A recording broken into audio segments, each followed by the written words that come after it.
Good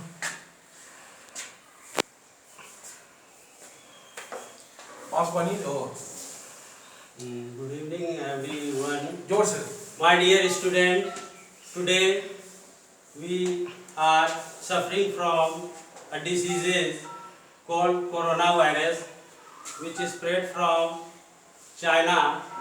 This virus affected whole the world today, and we are facing this problem on the spread of coronavirus.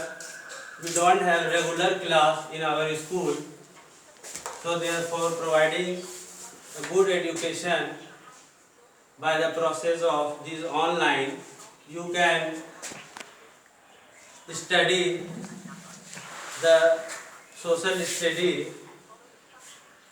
or tableting the on YouTube, that you should tablet the elementary school Sri Harinagar, Nathnagar. Then you have a display of YouTube, and you will forecast the online class which is provided by elementary school. So for better and good education, we have in front of you on online classes. So today we have studied about for class 6 in history lesson 1. The name of the lesson is our past. What is the method of study and sources of history? You can better understand. The history is divided into two parts.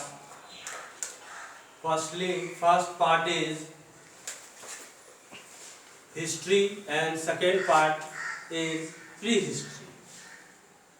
You can better understand that history को जो है दो भागों में बांटा गया है, और इसको हम एक इतिहास कहते हैं और दूसरा प्राचीन इतिहास कहते हैं।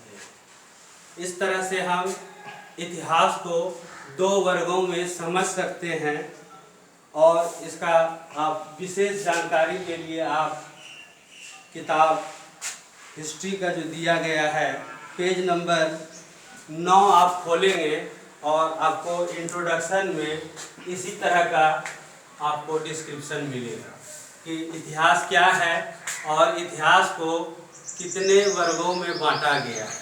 तो आप ये समझ गए कि इतिहास को दो वर्गों में बांटा गया है। अब हम आगे देखेंगे what does the study of the past. हम लोग प्राचीन इतिहास में पढ़ते हैं, तो इसको पढ़ने के लिए हम लोग जो दो भाग जो हम विभक्त किए हैं, तो ये भाग कहाँ से जो है प्राचीन इतिहास को दर्शाता है और जो अभी तत्कालीन इतिहास है उसको दर्शाता है। तो आप हम देखेंगे कि इसमें बीसी और एडी का वर्णन किया गया है। बीसी का मतलब बिफोर क्राइस्ट, एंड एडी का मतलब एनो डैमी, विच मीन हम लोगों के इसके बीच में 0 अंक बैठाते हैं, और इस तरह से 1 2 3 2020, तो ये एडी मतलब जो अभी प्रेजेंट स्थिति में जो चल रहा है उसको हम एडी में डिनोट करेंगे, जो अभी चल रहा है। अगर हम इसी तरह से 2020 अगर बीसी दर्शाएंगे तो इसमें पता चलेगा ये बीसी का मतलब ये प्राचीन इतिहास।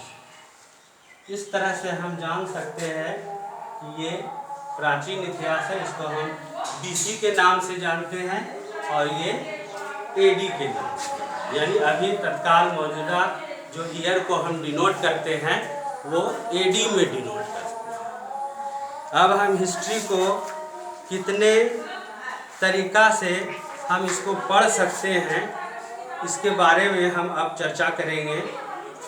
हिस्ट्री को हम दो सोर्स होता है, हिस्ट्री का दो साधन होता है। ये दो साधन जो है, एक आर्कोलॉजिकल हिस्ट्री होता है, दूसरा लिटरेरी सोर्सेज होता है। आर्कोलॉजिकल रिसोर्सेज में जो है जैसे कि कुछ अवशेष वगैरह, कुछ शिलालेख वगैरह जो अवशेष के तौर पे पाया जाता है उसको आर्कोलॉजिकल सोर्स कहा जाता है, और जो लिखित रूप में पाया जाता है उसको लिटरेरी सोर्स कहा जाता है। इस तरह से हम ये कह सकते हैं कि इतिहास को जानने का दो साधन है, एक लिटरेरी सोर्सेज, एक आर्कोलॉजिकल सोर्सेज। इस तरह से आप पेज नंबर 10 में पढ़ेंगे और इस तरह से आपको इतिहास के साधनों के बारे में पता चल जाएगा। इस तरह से अब हम लोग देखेंगे कि हिस्टोरिकल मॉन्यूमेंट और इंस्क्रिप्शन, ये दो तरह का जो हम लोग अध्ययन इतिहास में करते हैं। ये एक मॉन्यूमेंट जो स्मारक होता है, प्राचीन तरह का जो स्मारक होता है, इससे भी हम इतिहास का अध्ययन कर सकते हैं।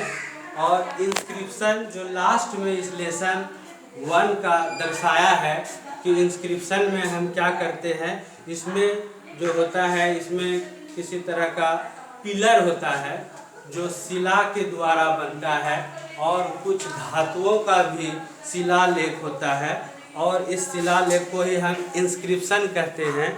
और इंस्क्रिप्शन के माध्यम से भी हम अपना हिस्ट्री का अध्ययन को और सरल तरीका से पढ़ सकते हैं। इस तरह से जो है हमारा पहला लेसन जो हिस्ट्री है, our past, the method of study and the sources of history, यानी हिस्ट्री को पढ़ने का क्या तरीका है और इनके क्या क्या साधन हैं, तो इस लेसन के माध्यम से हम समझ सकते हैं। अब इसका जो MCQ वर्क है आप कर सकते हैं। सर्वप्रथम आप इम्पोर्टेंट वर्ड नोट कर लें।